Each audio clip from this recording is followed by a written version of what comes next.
Tagar G30 SPKI menjadi trending di lini masa Twitter dan pastinya juga ramai diperbincangkan di media sosial, termasuk mungkin di media sosial Anda. Apa saja yang sebenarnya diperbincangkan dan siapa yang membahas hal ini? Kita sudah bersama dengan Ismail Fahmi, founder dari Drone Emprit dan juga Media Kernels Indonesia. Selamat malam Mas Fahmi.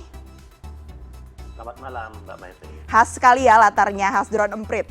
Mas Fahmi, di 30 September ini kita kembali melihat tagar atau hashtag G30 SPKI ini menjadi trending ya Mas ya.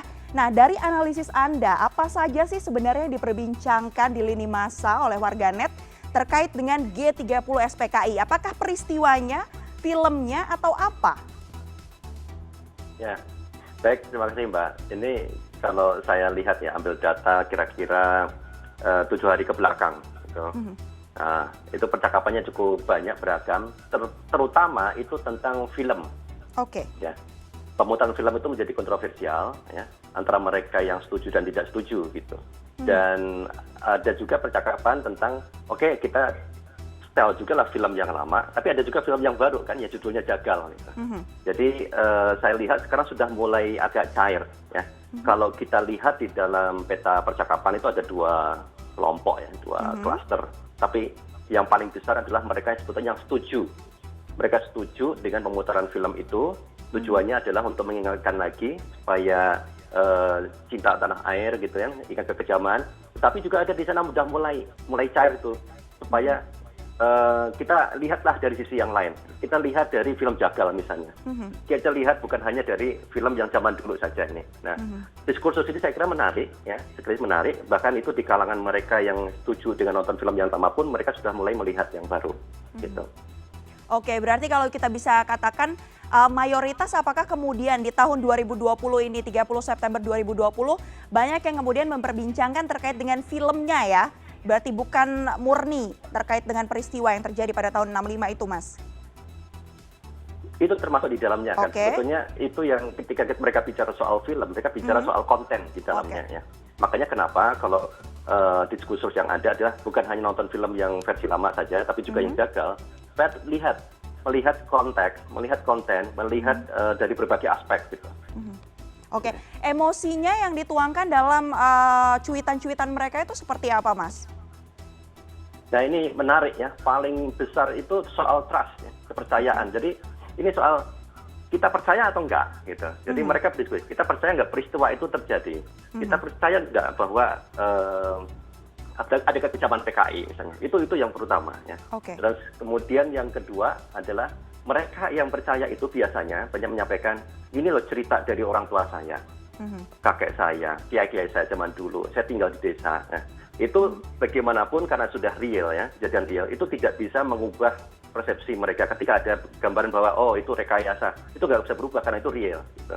Sementara mereka yang kontra, katakan itu, di dalam trust itu ada kontra juga, bahwa itu lihat, film itu sebetulnya kan berisi juga kekejaman pemerintah saat itu. Ya. Pemerintah juga menjagal, mereka membunuhin korban-korban yang dianggap sebagai PKI. Ya. Jadi memang nomor satu itu adalah soal trust, itu ada pro kontra di situ.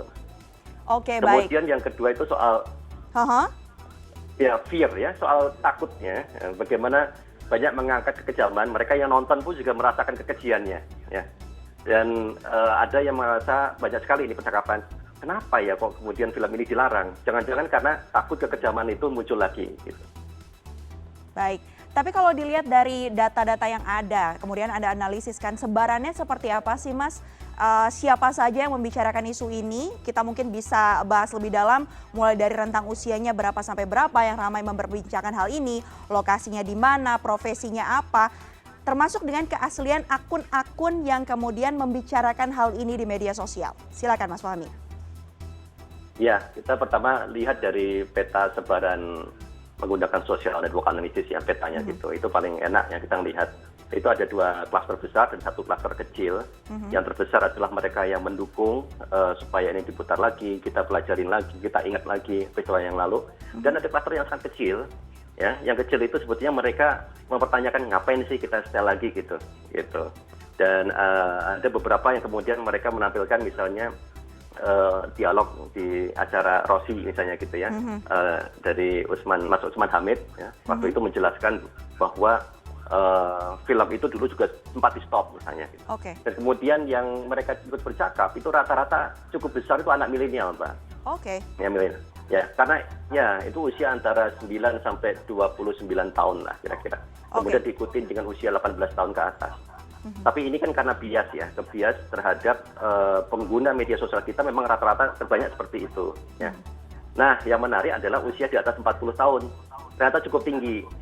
Karena kalau menurut grafik pengguna media sosial kita, ya usia itu kan lebih kecil. Tapi ternyata dalam percakapan G30 SPK ini sangat tinggi.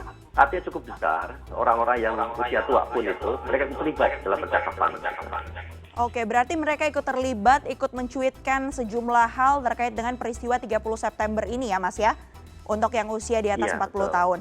Kalau kita lihat kan memang seperti bisa dikatakan seperti menjadi tren ya. Setiap tahunnya peristiwa 30 September 1965 ini dibahas kembali, diperingati, termasuk dengan diantaranya di media sosial.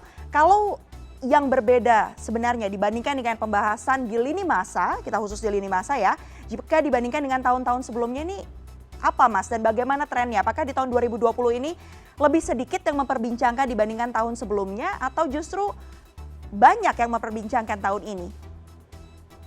Ya, ini menarik. Saya punya data dari tahun 2017 ya. Pertama tahun 2017 yang paling besar. Ini belum pernah kita ada percakapan paling tinggi tentang G30S PKI gitu, atau isu PKI itu. Itu tanggal 18 September 2017. Itu adalah saat Pak Gatot Nurmantio mengajak nonton ya, nobar film G30S PKI. Ya. Ya, itu paling tinggi. Terus kemudian tanggal 30 September 2017 itu juga sangat tinggi. Ya. Terus kemudian kita lihat lagi 2018, 30 September selalu tinggi, 2019 juga tinggi. Tapi tahun ini itu lebih tinggi dari 2 tahun sebelumnya. Tapi belum bisa mengalahkan pada saat tanggal 18 September 2017 pada saat nobar tadi. Jadi memang ini berulang-ulang peristiwa ini. Dan saya yakin di tahun-tahun depan akan terus seperti ini juga. Berarti masih ada kaitannya erat, tidak hanya peristiwanya saja, tapi juga yang lebih banyak diperbincangkan adalah terkait dengan filmnya ya Mas Fahmi ya? Ya, betul.